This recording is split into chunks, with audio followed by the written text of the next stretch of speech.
Salut à tous, aujourd'hui petite vidéo pour vous parler de ce poste à souder de la marque Wever. Donc je l'ai reçu il y a quelques temps, j'ai vu d'ailleurs qu'il y a Matt Bricole qui avait fait une vidéo là-dessus. Donc on va pas faire du coup la même vidéo test parce que la sienne elle est très bien faite, je vous la mettrai en description d'ailleurs sa vidéo. Donc ce qu'on va faire c'est s'en servir dans un cas concret de bricolage. Donc là je vais fabriquer une petite table en tenségrité. Petite table pour l'apéritif. Donc voilà, je vais vous montrer rapidement le contenu du carton. Alors qu'est-ce qu'on a en accessoire? Je dirais que je me prends la brosse métallique dans le pouce.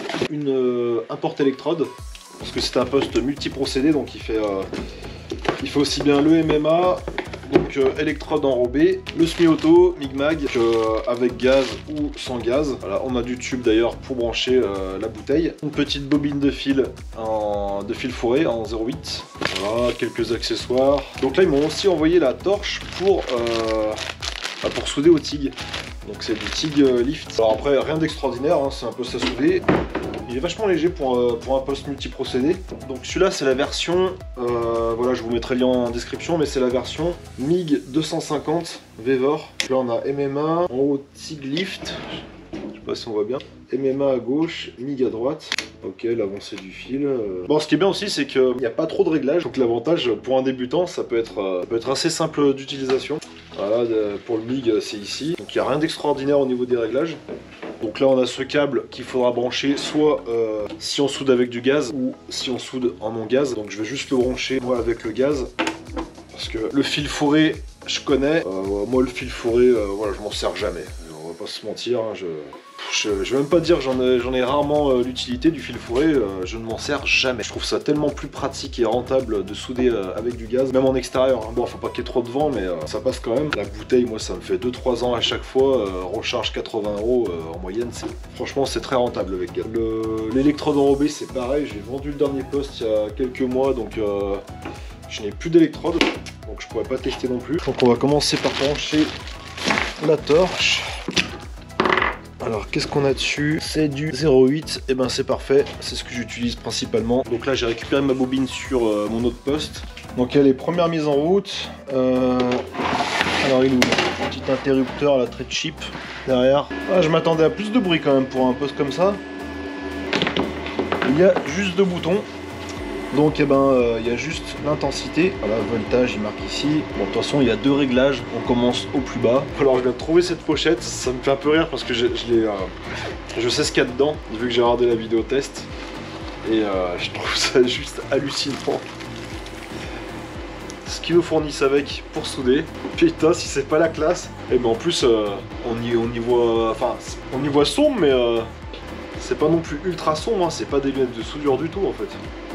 Si encore le verre était plus sombre, tu peux te dire bon, allez on peut souder, même si après ça te fait un bronzage. Hein. Quelle idée d'avoir ça. Je comprends pas trop le concept. Si, ça c'est pas mal pour regarder peut-être les éclipses solaires. Et encore, je suis même pas sûr que ça soit assez sombre. Le mieux, ça reste quand même une vraie cagoule avec un écran automatique. Je vais brancher le gaz. Donc la bouteille elle est ici, je vais vous montrer, tu vois la bouteille elle est là sur l'autre poste. Donc je vais juste me brancher sur celle-là, je vais ranger tout ça, je branche la bouteille et on se retrouve après. Bon voilà, le poste est prêt à être utilisé. Voilà, j'ai installé le petit tuyau de gaz là jusqu'à la bouteille, impeccable, il n'y a pas de fuite. Alors j'ai pas utilisé le tuyau qui était fourni avec parce qu'il était vachement sec et il y avait des fuites même en serrant fort avec les colis, c'était pas terrible, donc j'ai préféré utiliser le mien. Donc voilà, je vais couper mes pièces de métal pour faire la petite table et on va pouvoir tester ce poste. Allez, c'est parti, on va faire la première soudure. Tac. Donc là je suis en position MIG, c'est un peu perturbant les réglages parce que j'ai pas l'habitude des chiffres comme ça. Mais bon, allez on va tester.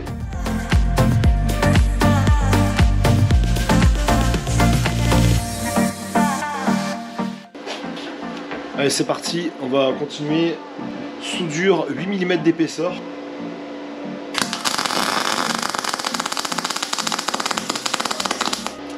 Bon, faut que je nettoie la vitre de mon casque, je vois plus rien. Bon allez, on va tester quand même, en plus de la table, sur du tube.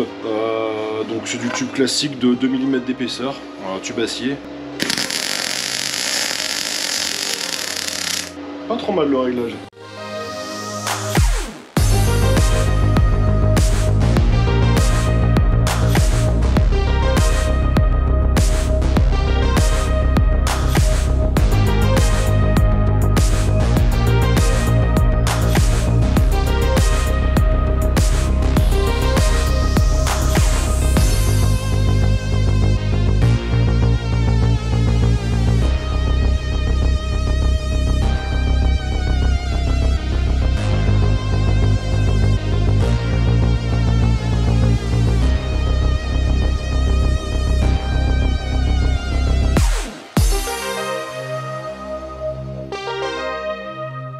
Bon, avec ce projet, au début, je voulais faire juste une petite table en tenségrité.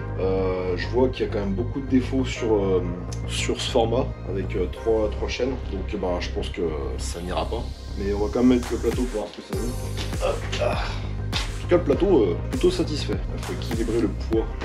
Bon, je laisserai pas ça comme ça, mais je pourrais me servir du plateau sur un autre support. Ou alors, je ressoude un fer plat ici et je rajoute 2 chaînes. Voilà, je pense que c'est ce que je vais faire. Voilà, pour une meilleure stabilité quand même, 4 chaînes, c'est un minimum. C'est cool parce que le design il est plutôt sympa. Je sais pas si on se rend compte, ça donne. Donc là j'ai fait des espèces d'arrondis pour mettre des verres à vin. On va juste aller glisser comme ça, hop, voilà. Donc ça rend bien, mais voilà, il faut rajouter 2 chaînes, un petit fer plat ici. Que ça tient, mais c'est pas hyper stable. Donc voilà. Bon allez, je crois qu'il y a un code promo pour le poste à souder Weber. Celui que j'ai utilisé, voilà, celui-là. Donc vous avez un code promo en description, je vous mets le lien aussi du site Weber. Voilà, je vais finir tout ça tranquillement. J'espère que cette petite vidéo vous aura plu. J'ai pas l'habitude de laisser un projet inachevé comme ça en vidéo, mais là, faute de temps, et voilà. Je vous mettrai des photos sur Instagram plus tard. Sur ce, n'oubliez pas le petit like et je vous dis à très bientôt pour une prochaine vidéo, un prochain projet. A plus, ciao.